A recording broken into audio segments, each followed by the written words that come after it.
Are you tired of feeling like your stomach has its own agenda? Like the bloating, gas, or constant trips to the bathroom are running your life? Welcome to the Beyond Bloated podcast, the podcast where we tackle those frustrating gut issues head on, without strict diets or giving up your favorite foods. I'm Carly, a certified gut health coach who's been there, struggling with bloating that made me look 6 months pregnant, gut pain that kept me from enjoying meals, and fatigue so draining it felt impossible to get through the day. Now, I help women like you find freedom from those symptoms and take back control of their lives. Each week, we'll debunk gut health myths, dive into simple, actionable tips, and hear stories from women who've been exactly where you are. It's time to feel confident, energized, and bloat-free. Let's get started. Hello, everyone. Welcome back to the Beyond Bloated podcast, or welcome for the very first time. Last week, I did mention that this is going to be my last new release until the new year. And unfortunately, that is still true. So after today's episode, you will not see any new episodes come out until January. But that does not mean that I am disappearing off the face of the earth. I will still be active on Instagram at beyond.bloated. I still send out weekly emails to my list every Wednesday. If you're not on my email list, why not? You can download one of my freebies, beyondbloated.com/freebies, and that will give you a free resource to get you started on your gut health journey. And it will also add you to my email list where I send out more free information, tips, advice, inspiration, whatever it may be, each week to keep you motivated and help you continue on with your gut health journey. You can also email me, carlyclose@beyondbloated.com. And I am still working one-on-one with my clients. So I'm still around. I'm still doing things. Just the podcast is going to be on a brief hiatus, but I will be recording episodes in November and December. I have guests lined up already to do interviews, so I will have lots of new content.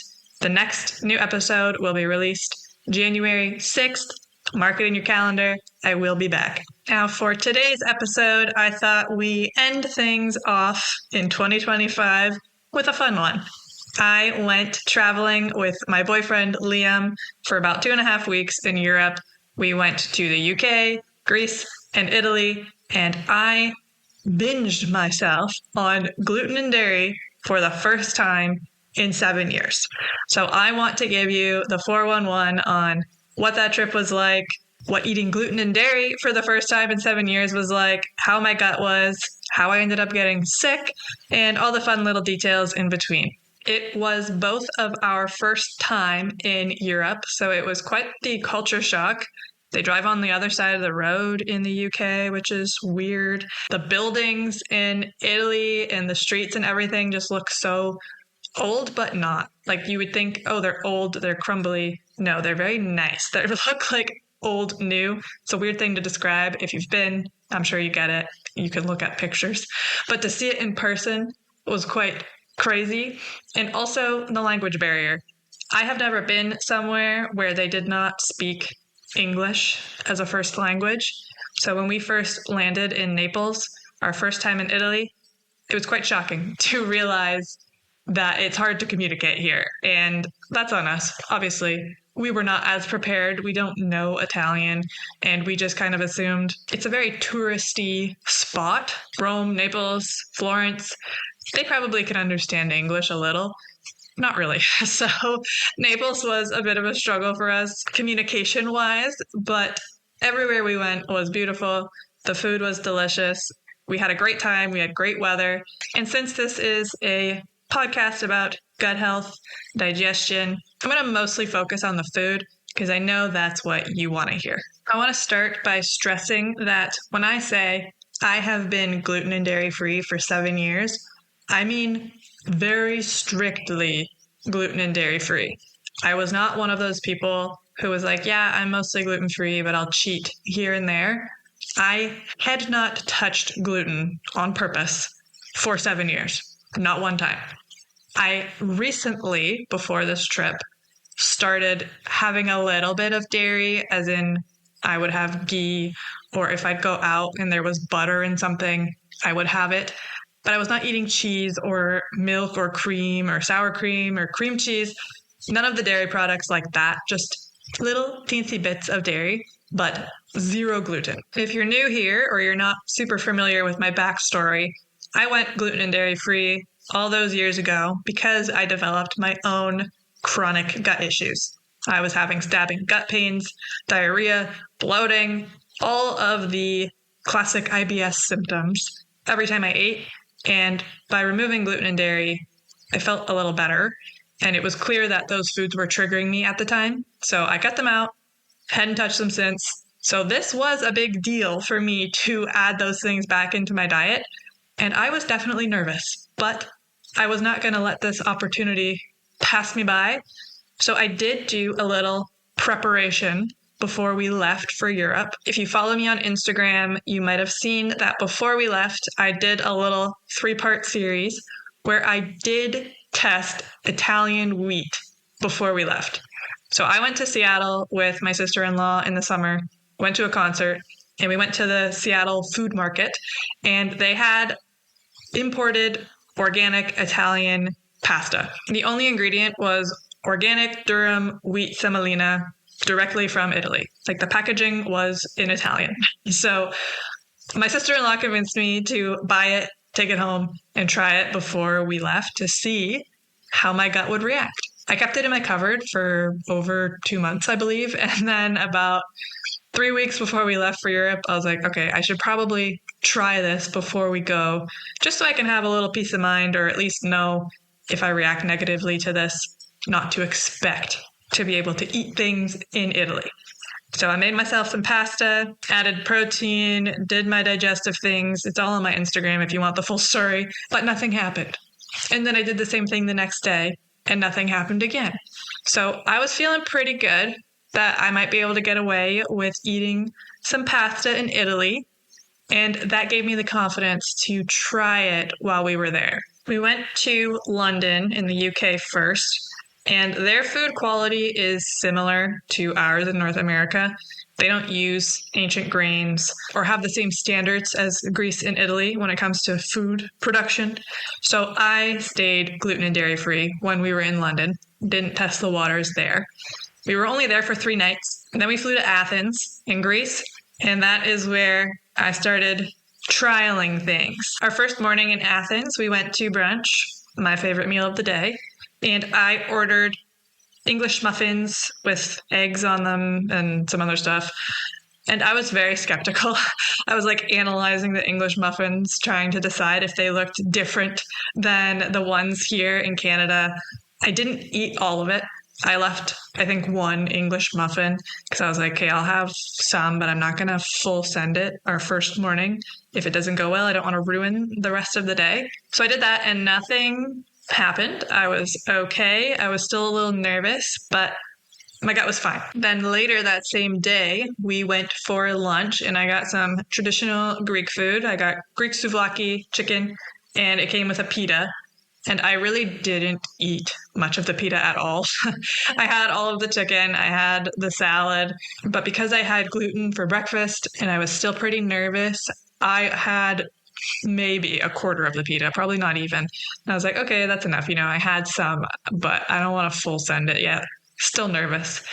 And again, I was fine. Nothing happened, but I didn't have a lot. We also went and got gelato for dessert that day, but I opted for the gelato that was made with goat milk because I know here in Canada I can have goat, sheep products and they don't bother me. So I was like, I'll have the gelato, but I'm still erring on the side of caution here. I'm going to go with the goat. I know that's okay for me. So I definitely eased into things at the start because I was nervous.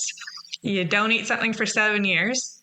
It's a little scary adding it back. I know that, especially when I think back to all of the symptoms and how horrible I felt when I was eating gluten and dairy. So definitely eased myself in the first day, but honestly, after that, I just went for it. I did not say the words gluten-free or dairy-free to any server or restaurant or takeout place. Nowhere that we went. I ate what was on the menu. I didn't have to think, what can I have? It was more, what do I want? I had pizza in Naples, which is the pizza capital of the world. I had so much pasta and gelato. We loved the bakeries. Big pastry fan. We would just wander into bakeries every time we'd see one. I had the sfogliatella in Naples, also something they are famous for. We had a cannoli in Rome. I had sandwiches for lunch, and nothing bad happened. My gut was completely fine the entire trip. I had no stomach pain, no diarrhea. I was a little constipated, but that happens just because of traveling.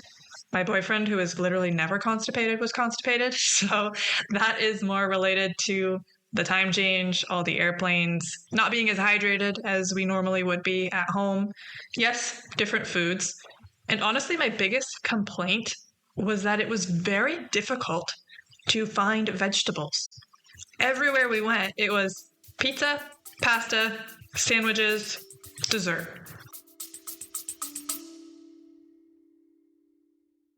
Hey everyone, Carly here.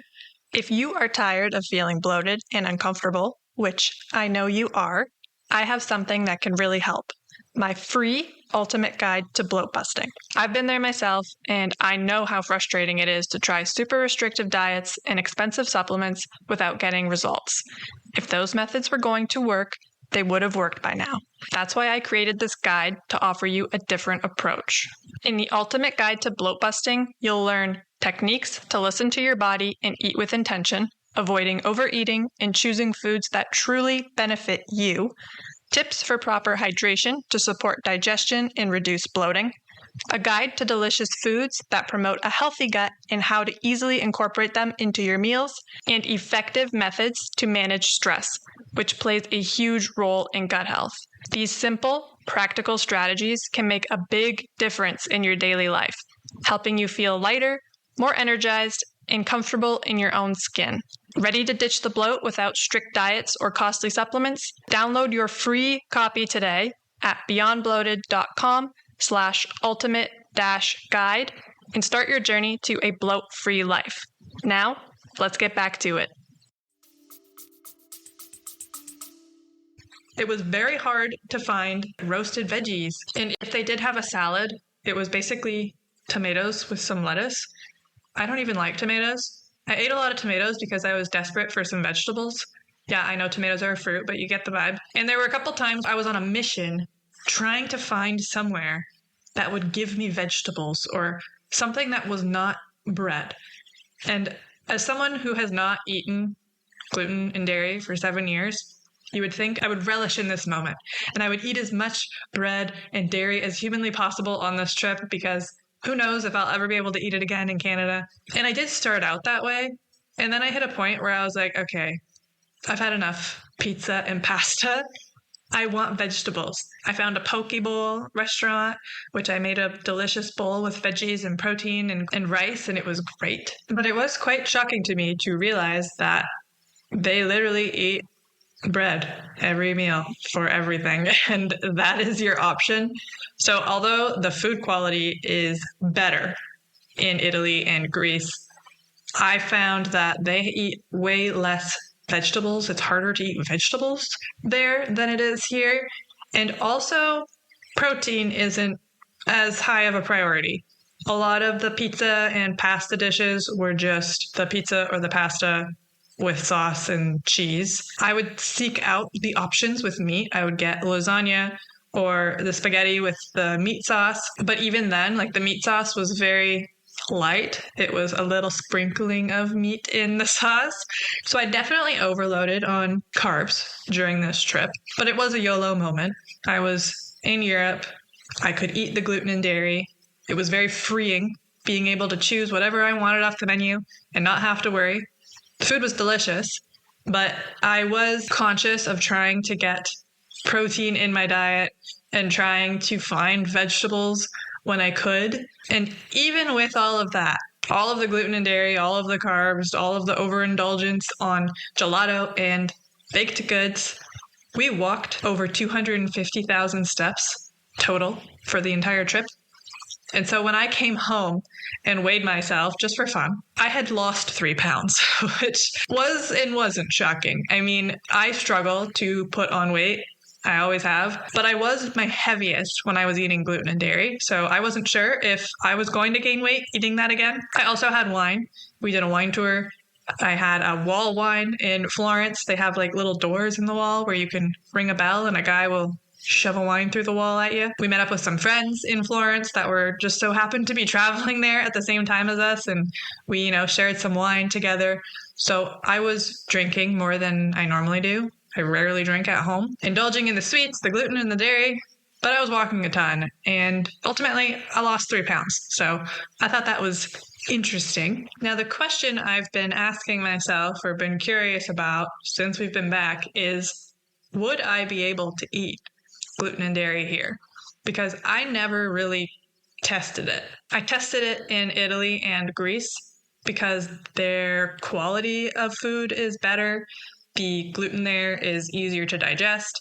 They use ancient grains instead of the highly processed, nutritionless stuff that we use here. They also tend to use more goat and sheep milk products. And even when they do use cow milk, it oftentimes comes from like a local farmer that isn't pumping their cows with hormones and antibiotics and what we do here. They also have more strict guidelines on the chemicals that can be sprayed on these crops and whatnot. So overall, the food is better quality, easier to digest, which is why I went for it. However, I have been healing my gut for 7 years, so I don't know if I would be able to eat gluten and dairy here. I have been a little more relaxed about it since we've been back. We went to Costco and I picked up some chicken meatballs that have Parmesan cheese in them, which I never would have done before. I've been eating those for lunch and I've been fine. I mean, Parmesan cheese is a hard cheese. It has less lactose than a lot of cheeses and there's not a lot of it.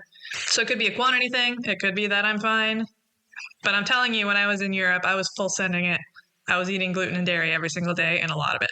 Maybe I will try like some sourdough bread here, some more dairy here and there, but my desire to eat the ultra-processed garbage food that we have in North America does not exist. So I will not be going back to eating how I used to, but it would be nice to know that I could have sourdough bread and not be in pain. Or if there's some dairy in my food at a restaurant that I ordered, I don't have to send it back and worry about being sick if I eat it by accident. The other part to it is how we were eating our meals. In North America, I'm living my day-to-day life. I'm working, things are busy, I've got things on the brain stressing me out. I'm not as relaxed as when I'm chilling, walking down the street in Italy without a care in the world. So rest and digest mode is more activated. Typically, when we're on vacation, we're less stressed, we're less in a rush, we're just sitting down, enjoying a meal as we should. And we also noticed that in Europe, they love to sit down and eat, and there is absolutely no rush to leave. We had to flag waiters down to get our bill because they will let you sit there all day. They don't bring you the bill. They don't ask for payment. They're like, oh yeah, just sit there for 4 hours. Who cares? So they definitely take their time at meals, which is great because when you slow down, you eat more mindfully, you're relaxed, you're chewing well, you're just enjoying yourself, digestion works much better. So overall, I do believe there were a few factors at play as to why I could eat whatever I wanted in Greece and Italy, and I had zero repercussions. The first one is the food quality. The food quality there is better than what we have here. It made me sad because I realized I had to go back home to where I could not eat a super delicious fermented cinnamon bun because it just does not really exist here. The second was the environment. We were on vacation, we were having fun, we were relaxed, we were enjoying our meals, there was no rush, so digestion just works better in that state. And the third is that I have spent 7 years working on my gut health. My gut health is so much better than what it was. I don't really have symptoms anymore when I'm at home. If I do, they're mild or I know how to handle them. I know how to get back to feeling good. So those 3 factors combined allowed me to eat pasta, pizza, gelato, pastries, sandwiches, all the delicious things in Europe that I would not eat here. So it was a really great time and it was very freeing. And Liam was super weirded out by it because Liam and I have been dating for a little less than 7 years. So for our entire relationship, I have been avoiding gluten and dairy. So when we went to a wine tasting and we got a charcuterie board and he watched me eat half a block of cheese, he was like, this is the weirdest thing I've ever seen. He said, this just feels illegal. I don't know what you're doing and it feels wrong and it feels like you shouldn't be doing it, but he was happy for me too. So it was awesome. However, I am not an invincible human like I thought I was. And I did get sick on the trip. If you can tell in my voice, I still am a little bit sick, which is really annoying to me. Liam got sick as well, but I got sick first. And when we were in Naples, I started to feel that little tingle in my throat. And I was like, oh no, I know what this is. So I went to the pharmacy in Italy and I picked up a propolis throat spray, some zinc and vitamin C tablets, and I did my best to fight it. And honestly, it was working at first. For the first week of my sickness, it was super mild. I had some congestion and I was a little sleepy, but it was not bad at all. I was still able to go out and see the sights and enjoy myself and everything was fine. We went home a little earlier than maybe we would have because I was pretty tired by the end of the day. But keep in mind, we were also walking 15 to 20,000 steps a day. So I think it's okay to be tired. However, when we started traveling home, I got super sick. And that is also when Liam started to get sick. We flew from Italy to Ireland just to sleep overnight. And then in the morning, we flew from Ireland to Toronto to Calgary, and Calgary to Victoria, all in one day. And I felt awful. We were awake for over 24 hours. I was already sick. The up and down from the flight was destroying my eardrums. I was in so much pain. I couldn't hear for 2 days straight because my ears were just plugged. I had a headache. I had so much congestion. It was honestly a nightmare getting home. And I hadn't been sick in about 2 years before that. My immune system has been very strong since I've improved my gut health. I rarely get sick. There have even been times when Liam got sick and we lived together and I did not get it. So I was feeling a little too confident going on this trip, not really thinking about immune support when I should have. We were on 9 planes, 3 or 4 trains, buses, lots of super crowded public spaces. We were in Rome at the Colosseum and Vatican museums where there's like 1 billion people. Everyone was coughing. I swear like half the flights we went on, the third person in the row with us was coughing up a lung. So we were exposed to a ton of germs. And on top of that, we had time zone changes that disrupted our sleep. I was drinking wine more than I normally would. I was eating gelato and pastries, which obviously have sugar in them. So I was having more sugar than I normally would. I was eating gluten and dairy, which are foods that I don't normally have. And I was lacking in the vegetable department. The vegetables, the fruit, the more nutritious, immune supportive foods. I wasn't eating that many of them because they just honestly weren't that available. So all of that combined led to us getting sick. And if I were to go back in time, I definitely would have been a little more prepared. I probably would have wore a mask on the public transport because everyone was so close and sick and gross, and they definitely were spreading their germs everywhere. I also would have brought more immune supports with me. I have a supplement that is for immunity. It has oregano oil, vitamin C, zinc, all the things in it. So I would have brought that with me and just taken one a day, just as a preventative measure. I also have some teas like Throat Coat and Echinacea Plus by Traditional Medicinals. That would have been good to have and just drink throughout the trip. So overall, I mean, the trip was amazing. I don't have any regrets about what I ate, what we did. The only thing I would have done differently is prepared a little better for the immune aspect. Boosting my immune system, wearing a mask, trying to limit the germs. That would have been ideal. You live and you learn. Like I said, I got a little cocky because I hadn't been sick in so long, and I have traveled in that time and I didn't get sick, but I've never traveled this far and this much and been on this many planes and trains in such a short period of time. So that's the only thing I would change. Otherwise, the trip was phenomenal. The food was delicious. If you haven't seen pictures, I posted them on my Instagram. I have pictures from London, from Athens, Santorini, and all the places we went in Italy. They're beautiful. If you haven't been, I definitely recommend it. Just be a little bit more prepared with immune supports than I was. Now, obviously, us in North America can't all just move and live in Italy. So what do? How do we eat? How do we live our lives and not feel sad that we can't have gelato every day?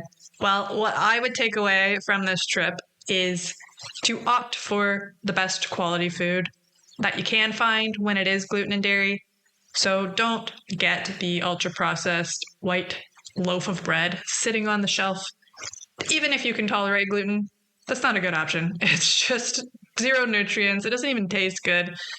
Instead, opt for the sourdough bread that your local bakery makes, or opt for the organic goat milk yogurt instead of the gross yogurt that comes in containers with flavors that I will not name, but they think they are promoting gut health and they're not at all. Just do your best to buy the best quality food that you can within your budget, especially when it comes to gluten and dairy, since they are so highly processed, sprayed with chemicals, injected with antibiotics and hormones. If you're not sure what I'm talking about, I have recorded episodes in the past on gluten. I did a full one on gluten, and I did a full one on dairy. What to look out for, how to choose better options. So I will link those in the show notes so you can learn and make the best decision for yourself. And the other takeaway is to slow down.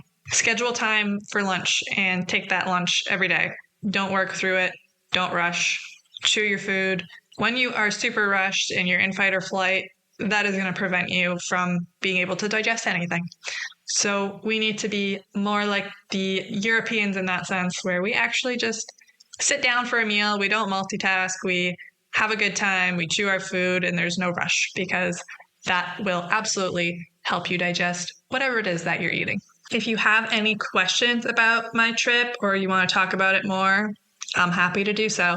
Just send me a DM on Instagram at beyond.bloated. Shoot me an email, carlyclose@beyondbloated.com. I'm an open book if you want to learn more about what I brought with me for gut supports, what I ate, how the travel went, where I would recommend, anywhere I maybe would have skipped on the itinerary next time.